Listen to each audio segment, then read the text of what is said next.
and welcome to the Hybrid School Builders Podcast. I am your host, Rebecca Foley, and I am so glad you are joining me today. I am a fellow Grassroots founder who is hoping to make your journey toward founding a sustainable hybrid school a little bit easier. If you are dreaming of starting a hybrid school, or perhaps you've already gotten started, you are in the right place. Join me as we dive into real stories, practical tips, and hard-won lessons that I have learned to help you launch and grow your program with confidence. Remember, building a hybrid school is not just about creating a business or creating jobs. It's not even about just serving the children who attend the program. It's literally about reshaping the landscape of education, and we can do that one community, one entrepreneur, and one program at a time.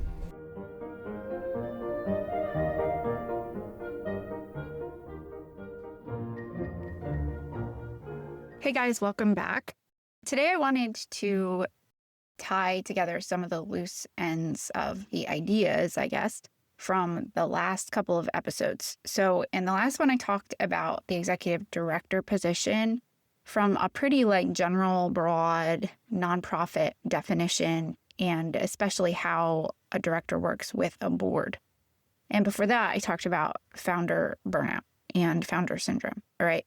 So what I wanted to do was tie that in with how that works often for a founder. When the founder kind of births this whole thing, you're kind of like this pioneer, and you end up having to figure out this nonprofit thing, figure out the board thing, figure out the operational thing.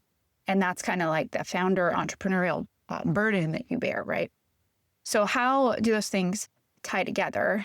And why is it so common for a founder to end up wearing hats that are governance and operational, because it is very common?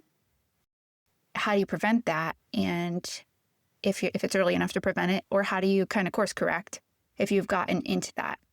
I talked a little bit about how we're pioneers and you're inventing this whole thing. And then you figure out, well, I guess we can get grants and we can get tax deductible donations if we become a nonprofit. What does that involve? I guess we need bylaws. I guess we need a board. And so you ask some maybe family, which you're not really supposed to do, but you ask some family or some friends and you say, hey, I need people on my board, right? So it's extremely grassroots and extremely common. And there's nothing wrong with that. You have to start somewhere. There's nothing wrong with starting your board with just like your neighbor and your friend, right? What ends up happening is you're all trying to figure this out, right? So you have a board meeting and you're sitting there and you're like, okay, we're having a board meeting. Like, what do we do? Not that you're sitting there staring at each other, but you're not really sure how you're supposed to conduct a board meeting. I'm speaking to those of you who maybe are really just at the beginnings of this, right? And you almost inevitably will start talking about operational stuff. I guess we're looking at a building and we're going to hire a couple people, and we had an open house and I did an info meeting, and you start talking about all of the things that you're doing to get things off the ground. Maybe you start talking about what business structure you are having to some extent. Like, this is why we're a nonprofit, because you wouldn't be having this meeting if you were an LLC, right?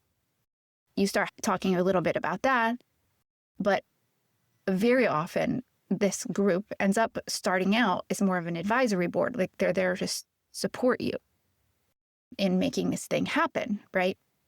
So, and here's the other thing that happens while this is happening. Who's sitting there talking, conducting the meeting? Probably the founder, the one who visited the building, the one who talked to the families, right? So now they're conducting the board meeting.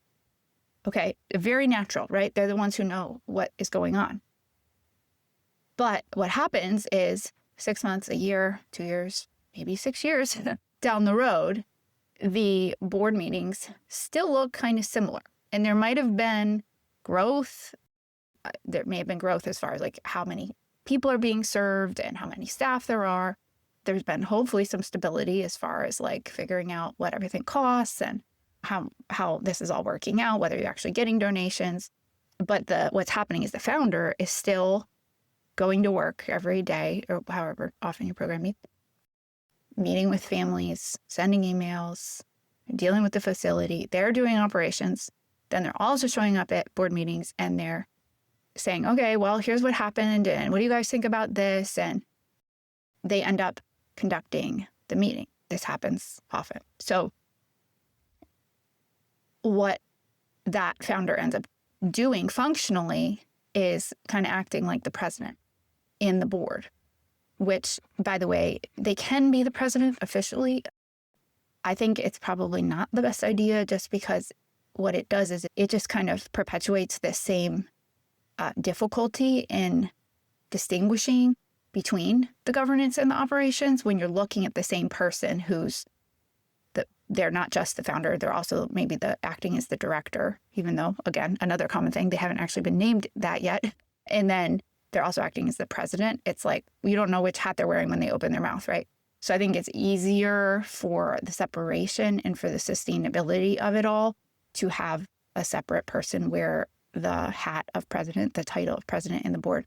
The president can also be known as the chair, and they really should be the ones conducting the meeting as far as calling it to order, ending it, making sure that the meeting is conducted in an organized way. So that's one of the things that, needs to be set in place properly from the beginning. Okay.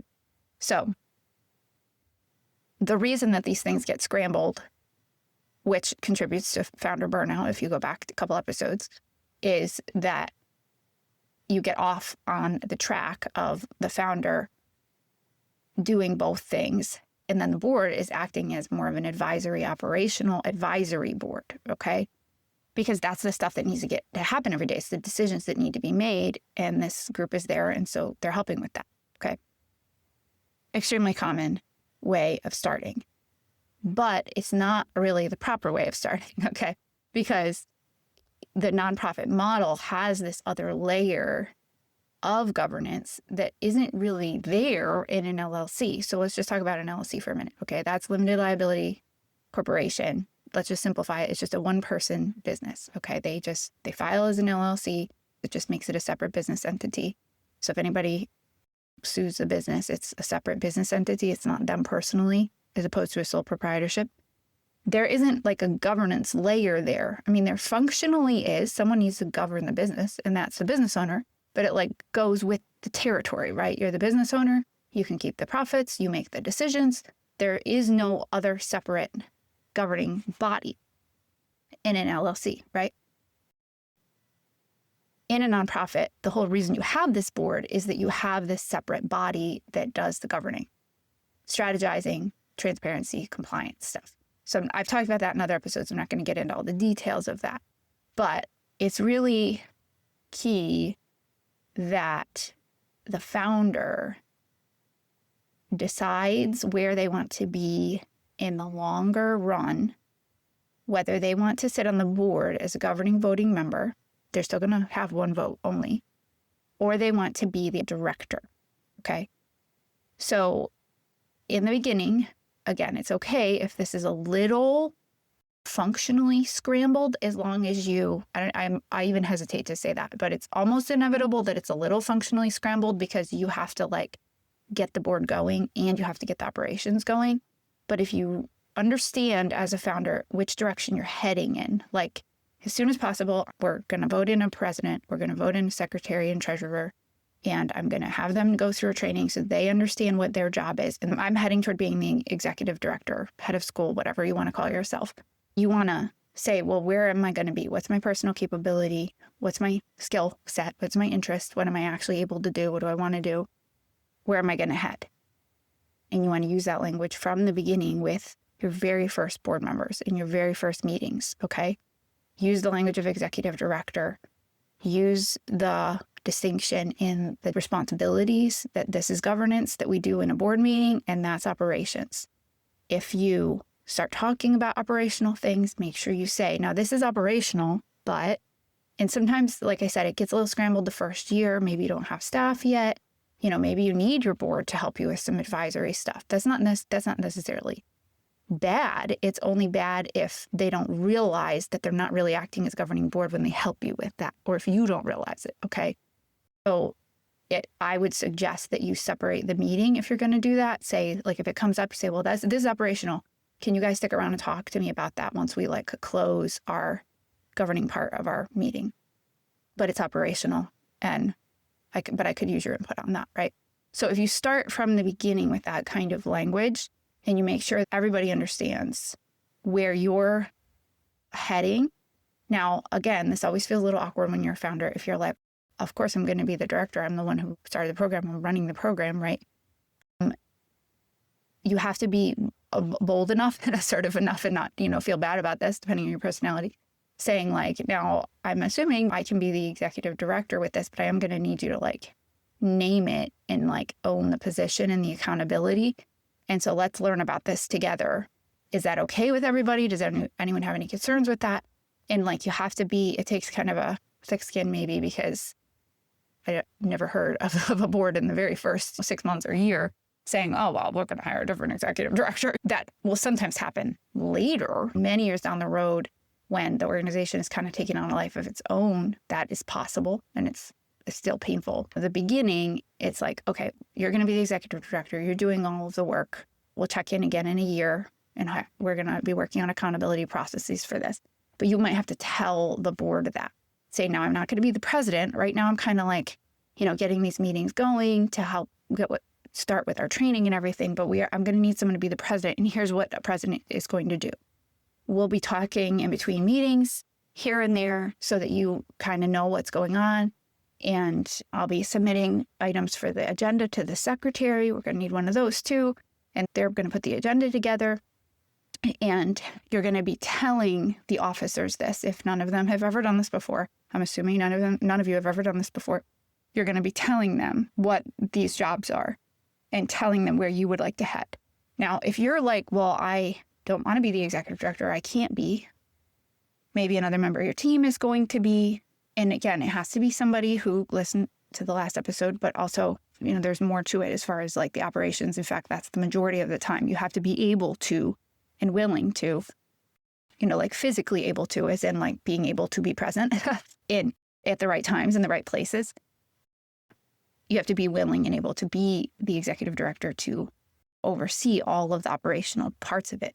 If you can't do that and you're like, I'm either going to be maybe some other staff member, and that's possible. You might be a founder who's like, well, I'm just going to take care of like the program stuff. I don't want to think about all the strategy and all of that stuff. Like, I just wanted to like run the little classroom of kids.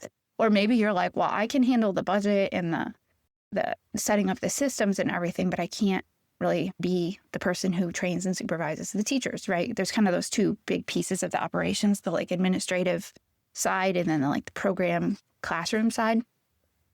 Both of those technically, if you were a larger program, would answer to the executive director. But in most cases in a small school, the executive director ends up being either both or one of those positions also. Okay. So you want to know like where you're going to be. I will just say as an aside that if you're paid staff and you're a voting member, you can be voted down by non-paid staff on the board. That's just part of the checks and balances of it. Okay. So you could be a voting member, but usually it's best practice to not be a voting member.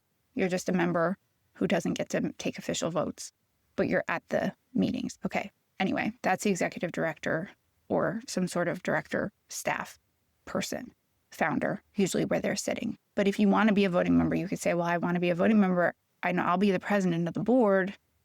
And now you, as president of the board, who's not getting paid, conduct all of the board meetings and work closely with whoever does become the executive director, right? So sometimes this works if you have a little team of people who've already been working together, who are starting this together. One of them is more able to be doing the operational daily stuff, and the other one is maybe less able to do the daily operational stuff.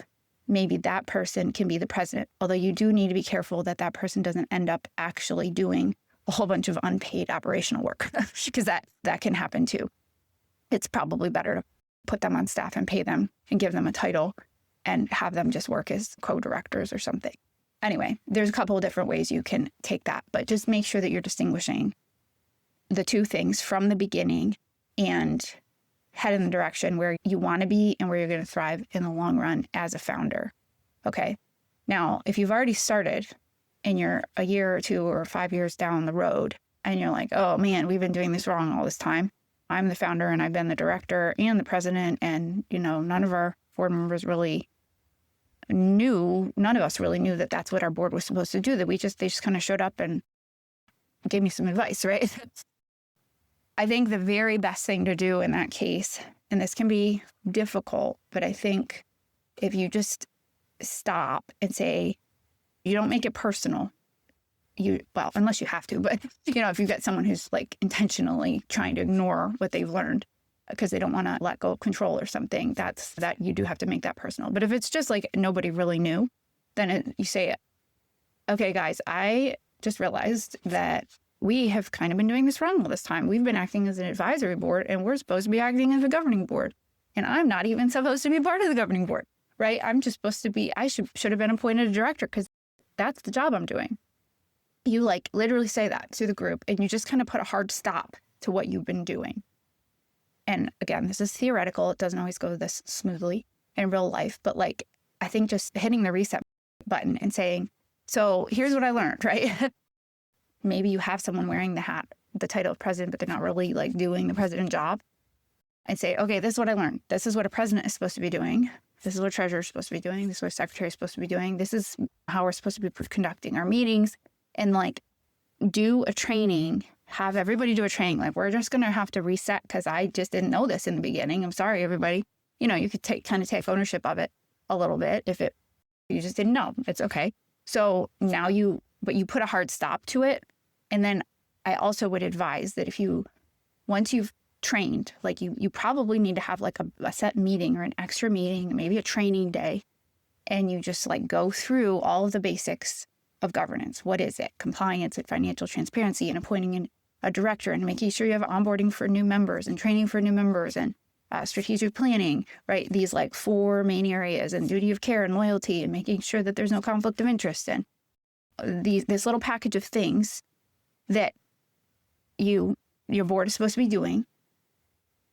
You train that, and then it's a good idea to then talk, as a group or maybe one-on-one. You say, okay, guys, are you okay with this? Because when you signed up for the board, you might not have known that you were signing up for this. And maybe they went on the board because they wanted to have a say in curriculum or hiring or whatever, because that's what they thought the board did. And because it was what the board was doing, but it wasn't really what the board was supposed to be doing. Okay. And you might have someone who's like, it's not what I signed up for. I don't want to do this. Like, I don't want to talk about taxes, or I wanted to be part of the program. If you can identify that and just say, like, is everyone okay with this new way of doing it? Because I know it might not be what you thought you signed up for, right? You use that kind of language and give them a chance to say, well, actually, I do want to continue to be part of curriculum or whatever. You get that out in the front while you're making this shift, okay? And then you have to talk honestly about it and say, because this is a governing board and we're going to have our governing board meetings be governing and not operations, here's what we can do. Depending on what you as a director, a lot of times what ends up happening is this realization hits when the director, founder, is feeling the tension. They're feeling the tension because maybe they feel like, yeah, this program's been running for a while, I've been doing this for a while, and like, I can't even make any decisions without going to my advisory board. And they're maybe trying to tell you what to do, or they get upset if you try to make decisions, hiring decisions or whatever, without running it by them first. And you're like, I can't. It's getting so clunky and awkward and difficult and frustrating to like run the business because I have to run everything by this board. You're feeling frustration because there's too much crossover, okay? You should be appointed executive director if that's what you're doing, and then you should just be trusted to do the job. You shouldn't be having your governing board advising you on those things. It is clunky. It isn't sustainable. Okay. So if you're feeling that tension, then that's where you kind of have to stand your ground. And if you would like this person to continue to help, if they're contributing and they're helpful, maybe there's a staff position that they can help with. Or maybe there's some hourly work where you'd be like, well, they actually have been really helpful with helping me like with interviews or curriculum planning. Well, maybe they need to step off the governing board and take a staff position that has a title, right? Curriculum planner or whatever. Or maybe they're a board member and they're just really useful in interviews. There's nothing wrong with a board member going to interviews. That's actually probably a good idea, even though it's operational. That might be part of how they represent the board and kind of keep an eye on the mission, is to participate and support you as a director to have another person in on an interview, right? assuming that the person is, has good intentions and wants to be helping and is useful to the program. I could talk in another episode about people who maybe are doing too much. We have board members who do too much, and we have board members who don't do anything, right? And then we have in between board members who just do what they're supposed to do, right? Well, like board members, their intentions are good. They want to be helpful. They want to do whatever it is you need. Sometimes you get someone who wants to have too much control, as far as like they have their fingers in too many things and they're not willing to let go of that. Okay, this can happen with a lot of different positions, right? And it can happen with a founder, it can happen with someone who hire, it can happen. I think it's most common with a founder or a board member, especially if they've been there from the beginning. They don't want to let go and just take the title, the position, and responsibility that they are supposed to have, right?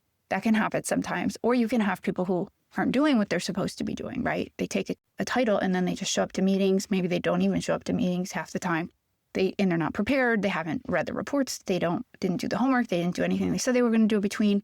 You kind of have both. But in this situation, we're talking about people who maybe don't want to let go. And if there's already been several years of momentum in the direction of them contributing from a governing board seat, but incorrectly as an advisory operational person, that can cause a lot of frustration and tension. But I think if you start course correcting by stepping back and saying, this is why we're feeling some tension here, you guys, there's been a little frustration, a little tension here because we've been trying to cover these things and I figured out why. Because we're acting as an advisory board and we're supposed to be acting as governing board. Like, you can keep it a little impersonal in the beginning and then, hit the reset button, train everybody. And if somebody is resistant and they're not liking it and they're pushing back, then you take that one-on-one with that person and see if you can work it out. At this point, you should be working with the president of the board. If you're the director, you should be working with the president of the board to deal with this stuff. You shouldn't be having to do this by yourself as a director. The president should be dealing with this. Okay, so that's part of the transition, is passing that along to the president of the board. This is what we've learned. We've done our training. This is what we're supposed to be doing in our board meetings. And then they should be talking to that board member. And again, this is theoretical. It's, emotions get involved and relationships get involved. It can be a lot more difficult than this in real life, right? But if you start with the objective fact of what the board is supposed to do, what the founder's supposed to do, what the executive director is supposed to do, what each officer is supposed to do, what they're not supposed to do. You start with that, it can help just look at it from a non-personal viewpoint. And then you look at it from a more personal viewpoint. Don't forget some of the language I've been trying to teach you about people's personalities and working genius and even Myers-Briggs stuff, thinker-feeler stuff. Usually thinker types have an easier time looking at things objectively, and feeler types have a harder time as far as like just stepping back and removing their feelings from it. But we all have feelings, so who knows? But just take the time to reset objectively, pass things off to the president, and then deal with any pushback on a one-on-one basis. And if it gets to a point where you just can't work it out and someone's upset or something, the president should be able to take that to the board and say, look, we've met with this person multiple times and they just keep bringing up things in board meetings that are operational. There's conflict now. We can't seem to work it out. So what do you think we should do about it? And you may have to vote the person off. But again, that's a worst case scenario sort of thing. And I don't think that happens most of the time with reasonable people. But if you've gone through the steps, don't set a trap for them and just get rid of them. That's not a good way to handle it, right? But like meet with them one-on-one and all of that. So let's sum that up. The goal of this episode was to help you think through how to take kind of those loose ends, that concept of founder burnout, founder syndrome, and that position of executive director and how that works with a board, and try to look at where you are and try to make sure you're using the right language and you're describing each of those positions properly, and where you want to head for you as a founder, okay? And if you're like a board member who's listening to this and you're not a founder, make sure you're understanding what your role is as a president or whatever it is, and that also you're describing that director position properly and you're distinguishing those positions from each other. You're going to set yourself up for less burnout, hopefully no burnout as a founder, if you can do this well from the beginning. And you're going to have a governing board that's actually governing instead of operating if you can do this from the beginning. And again, if you're on the wrong track with it, put a hard stop to it by just resetting, like, hey, I learned this, and let's kind of reset here, guys. And then just course correct and head in the right direction with your board and with defining your staff positions. And that way you're going to clarify the roles and you're going to make sure that everyone is in a sustainable position personally, hopefully, as well as the whole organization is building a structure that's sustainable in the long run and not having things sit inefficiently or incorrectly on one person's shoulders.